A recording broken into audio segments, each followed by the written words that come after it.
Hi, I'm Jim Stroud, and this is my podcast.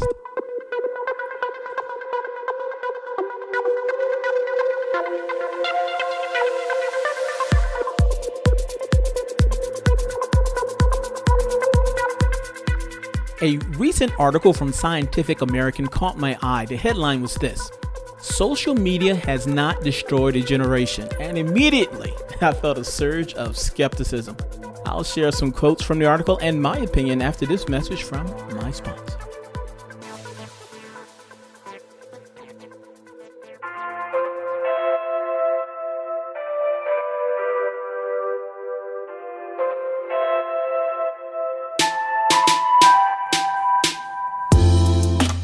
Advanced security, internet freedom, complete privacy.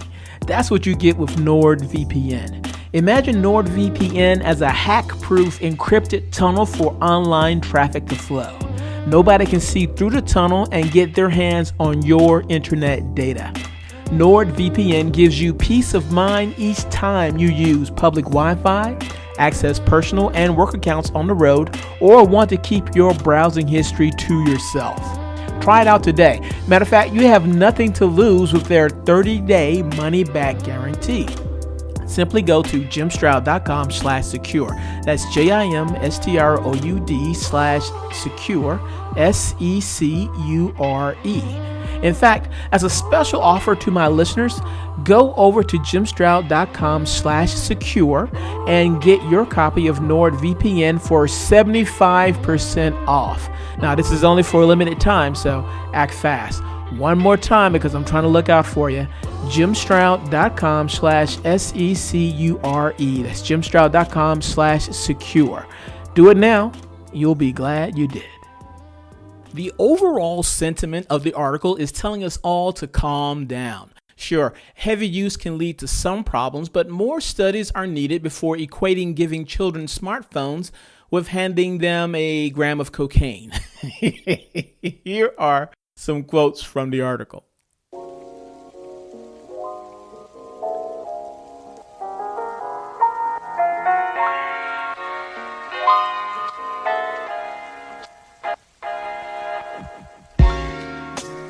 Quote number 1.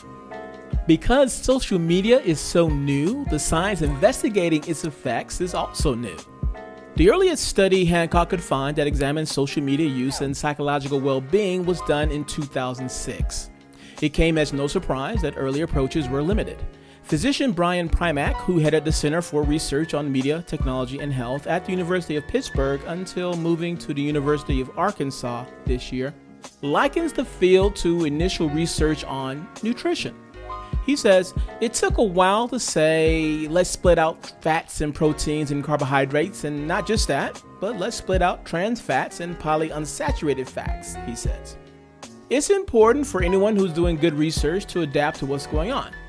Primack points to his own early work, such as studies that looked only at overall social media use, as examples of what will not cut it anymore. He says, you might be spending 2 hours a day clicking like on pictures of cute puppies. And I might be spending 2 hours a day having violent clashes about politics and religion and other hot button issues. Studies like my early one would count those activities the same. End quote. And here's quote number 2. Teenage media use has been a particular concern because of the ubiquity of smartphones today and because adolescence is such a formative period of development. In choosing what to worry about, parents have followed scientists' lead, says psychologist Candace Odgers of the University of California, Irvine. They worry mainly about how much time their children spend online without giving equal attention to the critical question of what they are doing there. Odgers' own work suggests that amount of use is not the problem. In a study published online this summer in Clinical Psychological Science, Odgers Michaeline Jensen, if I'm pronouncing that correctly, of the University of North Carolina at Greensboro and their colleagues followed nearly 400 adolescents for 2 weeks, sending questions to teenagers' cell phones 3 times a day. The study design allowed them to compare mental health symptoms and technology immersion daily, as well as over the weeks of the study. Was media use associated with individual adolescents' well-being? The answer was not really. Routines in place at the start did not predict later mental health symptoms, and mental health was not worse on days teenagers reported spending more or less time on technology. End quote.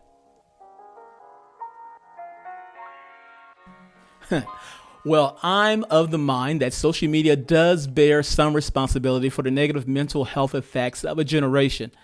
But likewise, it has made a positive contribution as well. That being said, I have to ask myself this very important question. Are the social networking sites good for our children? I'll debate that after this.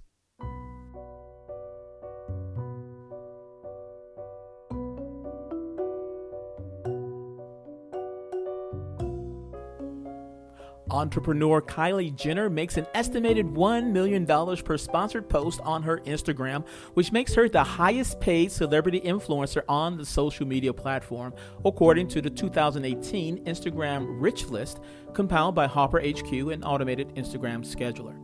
Jenner is followed by singer Selena Gomez, who gets $800,000 per sponsored post, and star soccer player Cristiano Ronaldo, who earns $750,000. Together, these and other up-and-coming stars contribute to the $1 billion influencer market, which is expected to double in value this year. Now, all that is great until there is an Instagram bug and you lose over 1 million followers, which happened to Kim Kardashian, Justin Bieber, and several others. If it could happen to them, it could most definitely happen to you. The moral of the story? Don't build your house on rented land. I suggest you do what I did and get your own mobile app with SuperPass. SuperPass makes cutting-edge content apps easy, instant, and affordable. So whether you already have content or are looking to start making money by selling your podcasts or videos online, SuperPass can help. So sure, build up an audience on social media, but drive the traffic to a property you own, and that property should be SuperPass. For more information, visit SuperPass at www.superpass.app. That's www.superpass.app.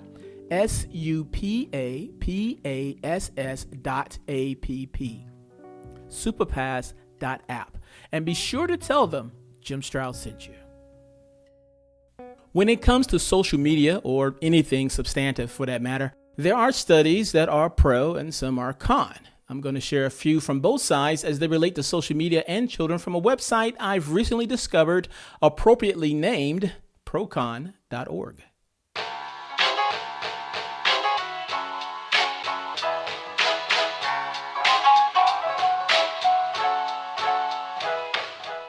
Okay, here's a pro.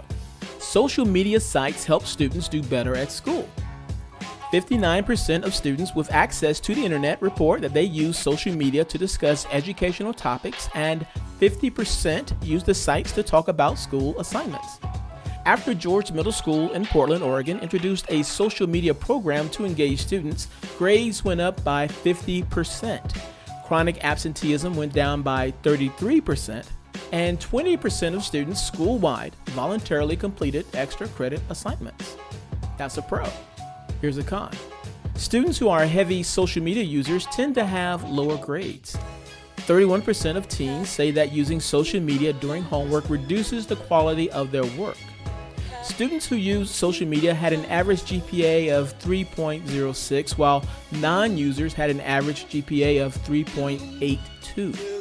One study found that in schools which introduced a ban on cell phones, student performance improved by 6.41%.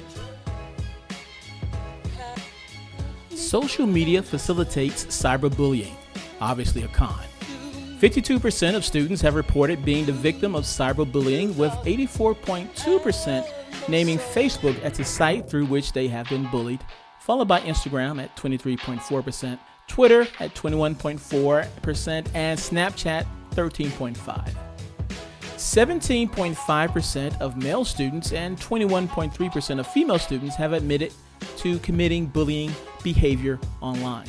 54% of teens have witnessed cyberbullying, including on sites such as Facebook, Twitter, and YouTube, and Instagram. Middle school children who are victims of cyberbullying are almost twice as likely to attempt suicide. All of that obviously a con. But there's a silver lining. Here's a pro.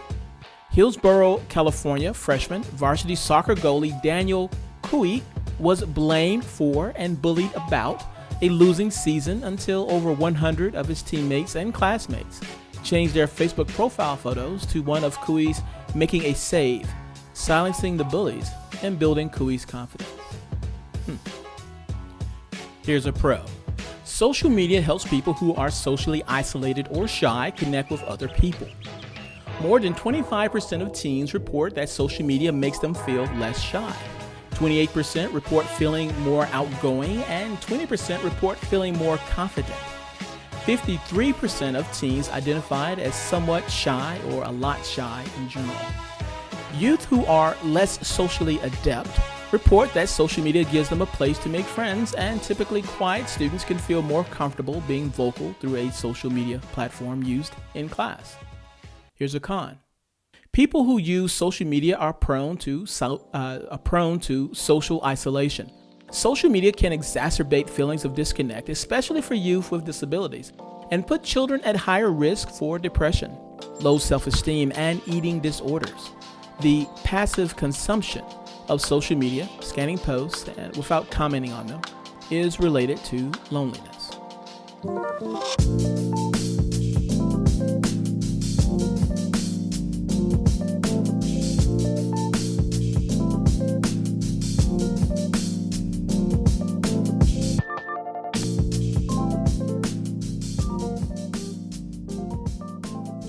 So the question is, are social networking sites good for our children? Well, after sharing all those studies and others, I still don't have a definitive answer.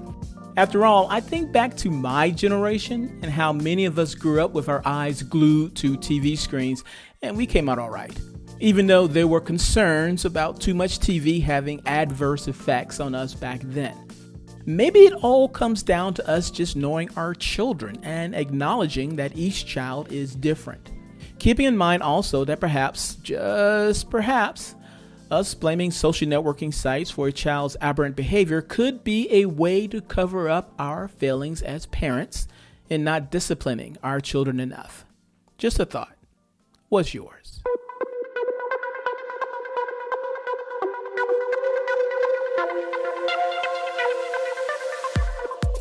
If you love what you heard, hate what you heard, or don't know what you just heard, I want to know about it. You can leave a comment concerning this podcast on my website at www.jimstroud.com. In addition to finding source material and related information for this podcast episode, you'll find other goodies that I hope will make you smile. And if you have not already, please subscribe to my website. Your continued support keeps this podcast train chugging down the track.